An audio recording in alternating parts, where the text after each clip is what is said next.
Hi there guys, I'm Nikhil from Notion Hub, and in this video, I'll be showing you the most important tips and tricks for Realme 10. By the way, I'll also be posting a dedicated video for the best feature section where I'll be talking about all the features offered by this phone. So definitely check out that video as well, link will be in the description. With that said, first I'll start off with the navigation gestures. On this phone, it's called as swipe gestures from both sides, and once you turn it on, you get some extra options at the bottom. Make sure you enable switch to previous app toggle and vibrate on back navigation toggle. And once you're done, this is how the navigation gestures work. To go home, you can swipe from the bottom of the screen. For recent apps, you can swipe and hold. Now to go back a step, you can swipe from the left side or the right side and it takes back a step. For Google Assistant, you can swipe from the bottom left corner or bottom right corner diagonally to trigger Google Assistant. And every time you use these gestures or even the back button, you also get a subtle haptic feedback. Besides that, you can also swipe left or right on the bottom of the screen to quickly switch between applications, just like on iOS. Next, we have a new gesture called icon pull down gesture. Now once you enable this feature, on your home screen, you can swipe diagonally on the left side or right side to quickly pull down all the icons near your finger. It's just a quick and easy way to reach out applications just with a single finger. Next, we have swipe down gesture on the home screen. By default, it is set to search or global search. Once you do a swipe down gesture, you can search for application names or even contacts directly from your home screen. I personally suggest you to change it to notification drawer. Once you do that, you can do a swipe down gesture to pull down the notification bar, which I think is much more helpful. Next, we have dark mode. You can enable it from the notification toggles or directly from the display settings. And once you enable the dark mode, all the system UI elements change to dark mode.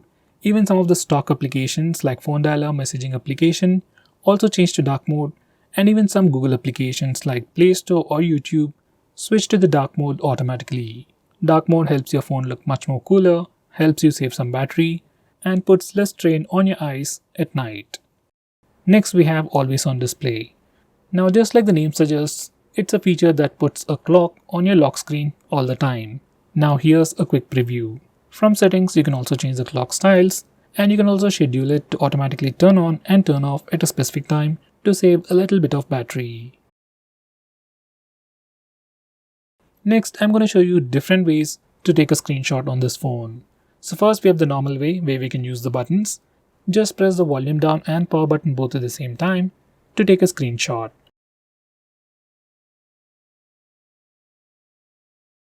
Next, we have 3-finger screenshot gesture.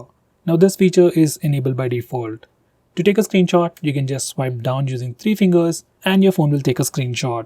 It's just like pressing the buttons, but instead of pressing the buttons, you just need to swipe down using 3 fingers and your phone will take a screenshot. Personally, this is my favorite way to take a screenshot. Next, I'm going to show you how to take a long screenshot. For that, first take a regular screenshot and then click on the preview. Now select scroll. Now you need to scroll the page, and once you're done, you'll get a long screenshot. Finally, we have partial screenshot.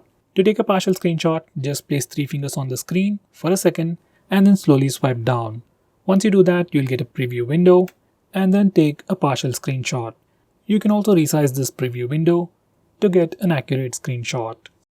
Next, I'm going to show you how to disable lock screen magazine, or you might even call it dynamic wallpaper on the lock screen. First, here's a quick preview of the lock screen, and every time you lock your phone or every time you come to the lock screen, we see a different wallpaper. Some people like it, some people don't, especially I personally don't like it. So if you're like me and if you want to disable it, this is how you can disable it from settings. And now, here's the lock screen once again, and no matter how many times you come to the lock screen, we will have a fixed wallpaper. Next, I'm going to show you some camera gestures. First, we have touch. Once you enable this feature, we can take a picture by just touching the preview screen. It works for both the rear camera and even for selfies. Next, we have the palm gesture, which only works for the front camera, and it's great for taking selfies. Just enable it and then show your palm to the front camera, and your phone will take a picture in just 2 seconds. And here's a quick preview of that once again. Next, I'm going to show you how to trigger Google Assistant with the power button. Just enable this toggle. And now press and hold the power button to trigger Google Assistant. If you press and hold the power button longer, we will see the power options.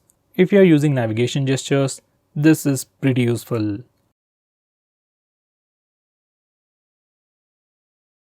Next, we have some important screen off gestures. We have things like double tap to wake. We can also draw a note to open the camera application. Next, we can draw a V to turn on the flash. We also have more like music controls and custom shortcuts. But most of the time, I just draw V to turn on the flash. And to turn it off, we can press the power button. Next, we have a pretty cool shortcut to start or open split screen mode. This feature is enabled by default. Just make sure this particular toggle is enabled, and if it is enabled, you can just swipe up using 3 fingers to open the current application in a split screen mode. Now this is an Oppo phone, it's not like other phones, so some of the applications will not support this feature. With that said, most of the applications, especially third-party applications, do support split screen mode. Next, I'm going to show you digital well-being. Now this is a feature from Google and you can find it in settings. This feature analyzes your phone's usage and gives you a complete report. It shows you how many times you've unlocked your phone, how many notifications you've got, how much time you're using your phone, and which apps you're using the most. So with all this information, you can know your usage and you can also limit your usage using this feature, which is a pretty cool thing. So let's say if you don't want to watch videos on YouTube for more than 1 hour in a day, we can put up such restrictions using this feature. Next, we have wind down. This is another feature from Google which will help you sleep faster at night. Using this feature, we can schedule our phone to turn on grayscale mode and do not disturb mode automatically at a specific time. This is something I would definitely recommend you to try. Next, I'm going to show you how you can change your default apps. Whether you want to change your default launcher, default browser or anything, for that we need to first go to settings. Once you're in settings, select app management. Then select default apps. Now from this page, you can change your default launcher, default SMS application, browser, and so on. I would definitely recommend you to change your default browser to Google Chrome.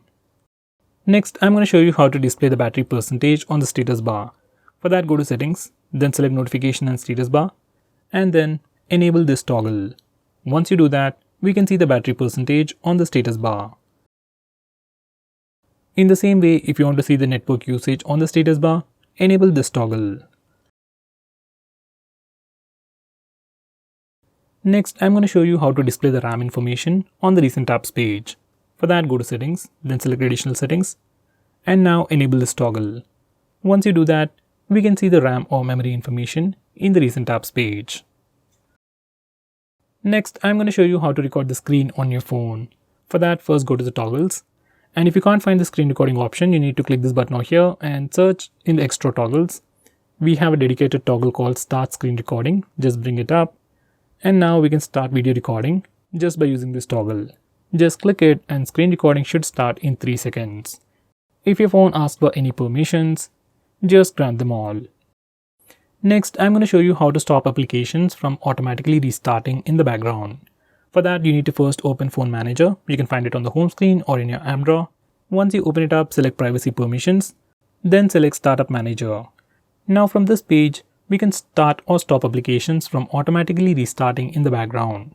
Personally, I'll enable this toggle for apps like Truecaller, WhatsApp or Instagram and disable it for everything else.